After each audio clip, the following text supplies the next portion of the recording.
আপনারা বিভিন্ন অবতারের কথা জানেন, কিন্তু আপনি কি জানেন শিব ঠাকুরের কটি অবতার ছিল? আসুন জেনে নেই। ভগবান শিবের ১৯টি অবতার ছিল, তার মধ্যে একটি নন্দী অবতার। আসুন জেনে নিই কেন এই নন্দী অবতারের জন্ম হয়েছিল, কী বা তার উদ্দেশ্য ছিল। আসুন বলছি।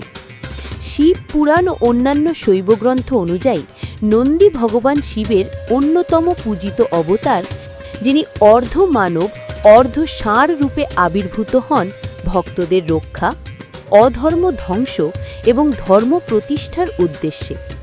প্রাচীনকালে মহাতপস্বী ঋষি শিলাদ এমন এক পুত্র লাভের জন্য দীর্ঘকাল কঠোর তপস্যা করেছিলেন, যিনি অমর হবেন এবং আজীবন শিবভক্ত হিসেবে ধর্মপথে অবিচল থাকবেন।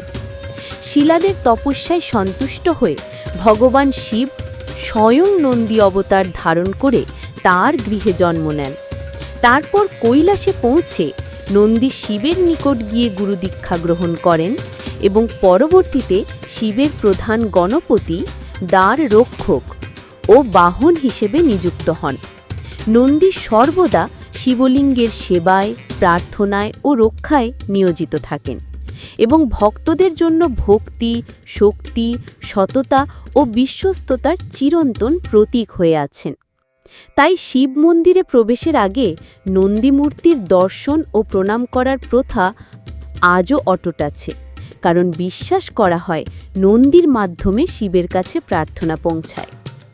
ভিডিওটি ভালো লাগলে লাইক, শেয়ার এবং সাবস্ক্রাইব করতে ভুলবেন না।